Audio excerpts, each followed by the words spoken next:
ko alam ba't ganito kasi yung nangyari. Hindi ko alam. Lahat naman ginawa ko pero hindi ko alam ba't ganito. 4 months ago na manggaling tayo dito noon sa Isabela upang magtanim o sumubok sa pagtatanim. At ngayon ngang buwan ng Oktubre ay ito naman yung buwan upang bumalik nga tayo dito sa norte upang anihin kung ano man yung ating mga itinanim. Dahil sabi nga nila, ang pinakamagandang sugal sa buhay ay sugalan mo ay ang negosyo. Subalit dapat ay handa ka sa kung ano man ang maging resulta ng iyong sinugalan. Nakapagod. Dami na namin naani. Napagod na agad, di pa nakakawak na isang puno ng mais. Dahil matapos nga ang napakahaba nating biyahe magmula pa ng Bicol patungo dito sa Isabela, ay ito na yung isa sa pinakang purpose natin kung bakit tayo naririto, ang mag-ani kung ano ang ating itinanim.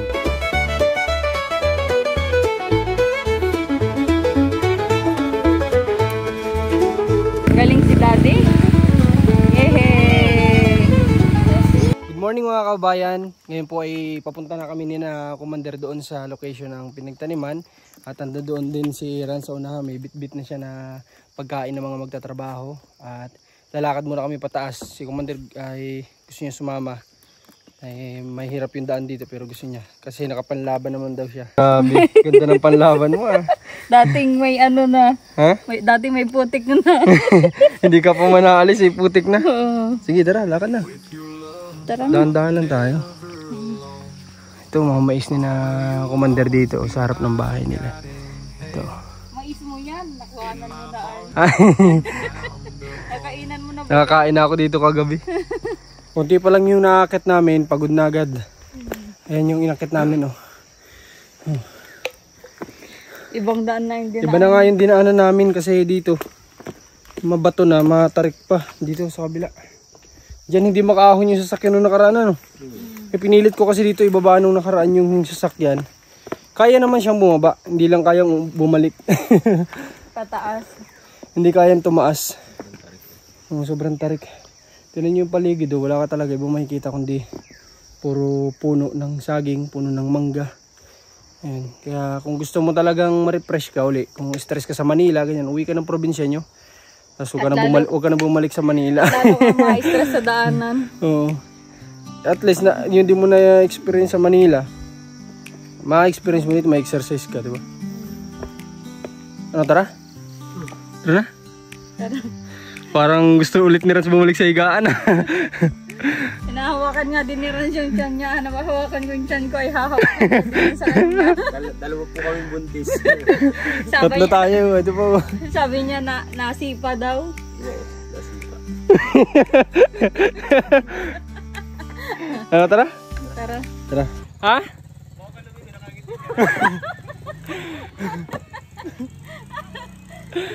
Pinipilit nila akong ngumiti kapag lilingon. Sino ba naman papangiti dito sa inaaho namin na to? Tignan nyo. Oh, mula pa kami dun sa may baba. Gusto nyo ngumiti. Paano kang ngingiti nyo? Grabe. Ayos ka lang? Oo. Gila ka na. Ayos ka lang pala. O sige na, lakad na.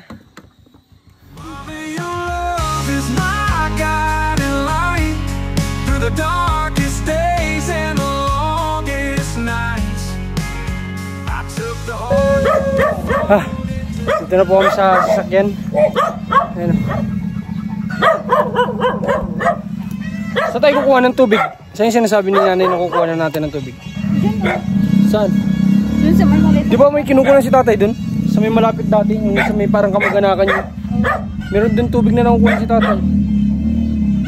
Kilala ka nila? O di baka pwedeng humingi tayo dun.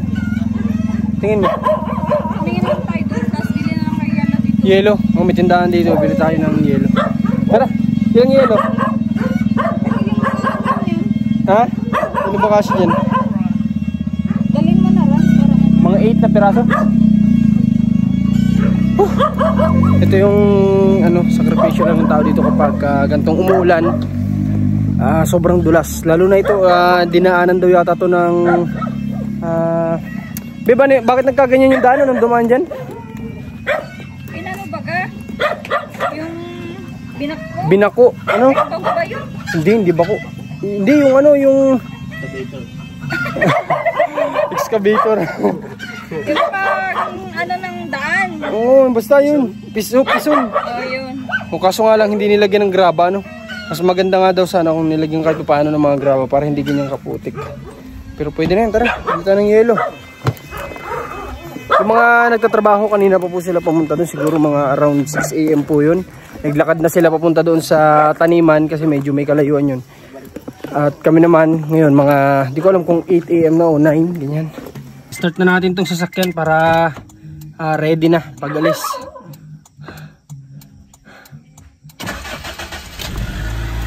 Painitan na natin para kasi medyo bundok din yung pupuntahan natin. Pero iwan ko, pas pagkakaalam ko sabi ng papa ni Commander okay na daw yung daan na nakita nyo sa vlog natin dati yung dinadaanan natin namin ni Nabuboy na talagang puro putik. Pero ngayon sabi ni tatay ano na daw yun, na semento na daw yata. Ano? Meron daw? Walang tao? Saan? Dito pa lang yata. Ito yung bilaran ng mga taga dito kay na Commander. Diyan binibilad yung mais. Saan? Oo nga, dyan nga sa may court. Nalagyan na natin yung mga gamit dito sa loob. Bumili pa ng mga tinapay para ipare sa ano? Ipare sa pansit. Tapos may ano pa sila, may tequila. May? Tequila. Aba, sosyal ang mga nag-aani. Nakatikila. Makikiani din kami. Tapos maghapon, tapos yun pag may tequila. Yeah, tapos yung inumin, yung gitrabaho hindi. Okay na. Lasing. Tara na, punta na po tayo doon. Grabe kanina, naka-jacket ako kasi nga sobrang lamig kaninang umaga nung pagising ko. Sabi ko kay Commander, ang lamig pala dito kapag ganito na yung buwan. Pero ngayon na dahil sa nilakad, medyo ano na, mainit na. Hindi ko lang alam kung makakatulong tayo sa pag-aani kasi wala naman talaga kaming alam, wala naman kaming experience sa ganyan pag-aani. So, titingnan namin kung anong may tutulong natin doon. Siguro tulungan na lang natin silang kumain para boss-bossan yung pagkain nila at marami silang pagkain para mabawasan din, matulungan natin sila. Malaking tulong na yun. Malaking tulong na yun. Sa amin. Sa atin yata yung pabor doon. Sabi ni Rans, tutulong na lang daw sa pagkain.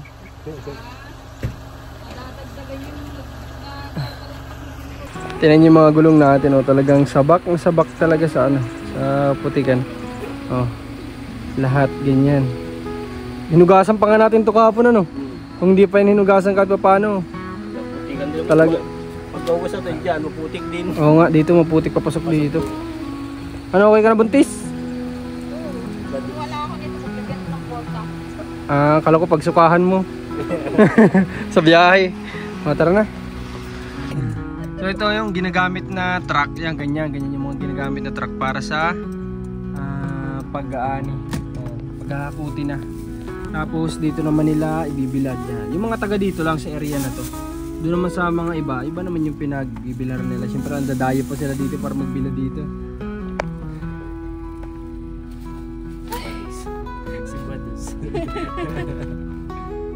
Akyat ako dito. Nice na? Di wala bagang ano. Ayos na.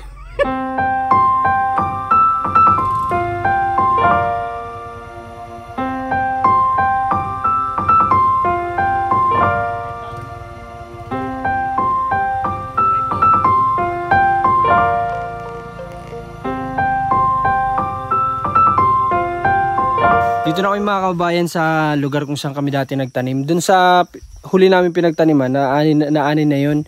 So, nandoon na yun sa may, tinuro ko sa inyo kanina na bilaran, nandoon na siya.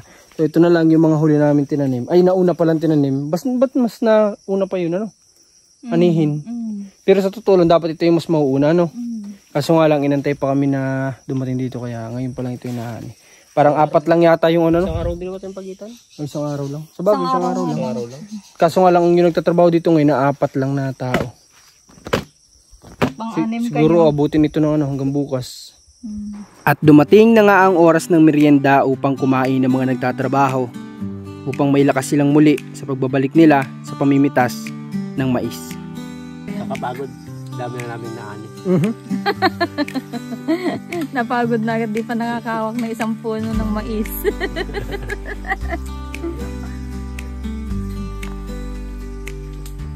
Ito ko sila tutulungan. Inabot na kami mga kabayan ng ulan. Ayan, nakita nyo, umuulan na. At umalis muna kami doon kasi maghugas muna kami ni Rans nung mga napagkainan kanina para mapagkainan ulit ng pananghalian. Ano Rans, pwede? Saan? Malinis? Diyan o, sa may piston mo, malinis sa baba. Ayan, hugas muna, hugas. Para mapagkainan ulit.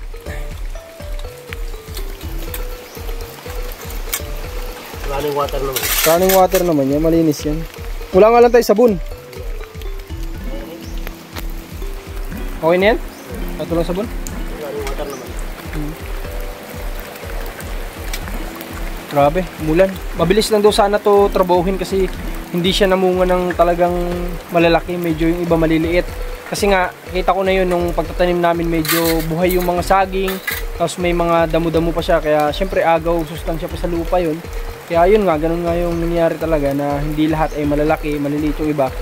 Kaya nga, ang pangahakot, sabi ko nga kay tatay, ang pangahakot ay truck. Pero okay na daw, kahit na chariot lang kasi nga hindi naman ganun karami yung naibunga nung mais dito. Doon sa pangalawa namin pinagtaniman na lupa. Doon magaganda kasi naka 160 yata na sako doon. 160 ba? Tama ba? 138 pala na sako. So, marami-rami na yung kumpara dito. Dito baka hindi pa makaisandaan na sako. Mas malaki yata yung lupa ni Melma. Oh, mas malaki yun.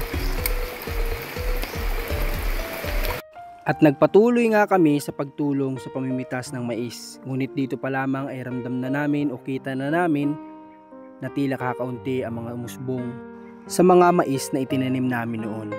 Pero ayos lamang ito dahil sabi nga namin ay wala namang masama na sumubok. At ang pinakamahalaga pa rito ay natututunan namin yung mga bagay na hindi naman talaga namin usual na ginagawa noon.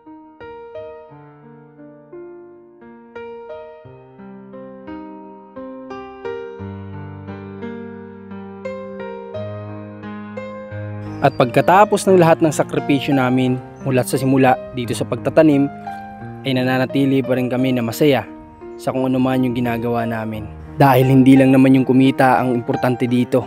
Importante din dito ay yung masaya ka sa ginagawa mo. Nangyari nga sa pagtatanim namin ay umabot lang siya ng halos nasa 29 ba? 29. 29 na sako, hindi pa yung natatracer. So sabi ni tatay ay medyo nalug nga daw kami ngayon, pero okay lang yun. Kasi nga, ang importante doon ay yung experience namin, tapos yung bagong kaalaman na natutunan namin na hindi naman talaga namin usual na ginagawa. Natuto kami magtanim, natuto kami mag-ani. Kumbaga, tapos sabi ko nga, ang pinakamaganda kasing sugal sa buhay ay ang pagninegosyo. So kaysa naman sumugal tayo dun sa talagang literal na sugal, dito tayo susugal syempre. At ang importante doon ay yung pagiging yung pagiging porsigido mo, na hindi mo susukuan yung mga bagay-bagay para hanggang sa makamit mo yung success dun sa sinusubukan mo. So hindi kami titigil ng commander dito kahit na ganito yung nangyari, pero susubok pa rin kami. At nagpapasalamat kami syempre kay tatay na ginawa niya yung best niya habang wala kami dito. Syempre siya yung laging tumitingin dito. Kaya maraming salamat sa kanya, dahil kahit na si tatay ay marami ng lupa na inasikaso, ay napupuntahan niya pa rin yung sa amin commander. Kaya maraming salamat ganun din kay nanay na sumusuporta kay tatay sa lahat ng ginagawa nila dito. At sa mga nakasama namin dito nung nagtanim, si Ran, si Buboy, at si mama kasama namin dito sa norte nung nakaraan na nagka-problema pa nga siya. Tapos sino pa ba? Basta yung mga kasama namin, mga nakatulong namin sa pagtatanim, maraming salamat sa inyo. At tuloy lang tayo, hindi naman yun. Kumbaga first trial pa lang yun, kaya okay lang yun. Ang mahalaga ay susubok pa rin. Yun yung dapat hindi mawala, yung hindi ka takot na ma-fail. Kasi ang fail, sabi ko nga, ay hindi yan opposite ng success, yan ay part ng success. Yung fail, kailangan ma-fail ka para matuto ka, para ganun. So yun lang yung paniniwala ko doon. Okay, maraming salamat ulit. At ngayong araw, pupunta kami sa mga binavlog natin dito. Isa-isahin natin sila at mayroon pang mga bago na darating na pwede nyo mapanood. At siguro by Sunday uwi na rin kami ng Bicol. Kaya ayun, maraming salamat ulit sa lahat ng sumuporta, sumubaybay, sumama sa biyahe namin hanggang dito. thank you so much sa inyo. At sa totoo lang ay nakikita ko na ang hirap talaga pala maging isang charity vlogger. Dagdag ko lang to kasi nga sa pagiging isang charity vlogger, kapag hindi mo nakasama yung beneficiary mo na dati nila sinusubaybayan, ay hindi na din ganoon karami sumasama sa iyo kapag hindi related sa charity yung ginagawa mo. So okay lang yun. Ang mahalaga ay nakakabigay din tayo ng nakapagbigay kami sa inyo ng kumbaga ay mga content na kagaya nito, kumbaga maiba naman, kumbaga ganun. Pero andito pa naman tayo para tumulong sa Norte. At pagbalik natin, ganun pa rin naman, wala mo bago, dire-diretso pa rin yun. At yun lang, maraming salamat ulit. Ingat po kayong lahat, lalo na yung mga nasa abroad.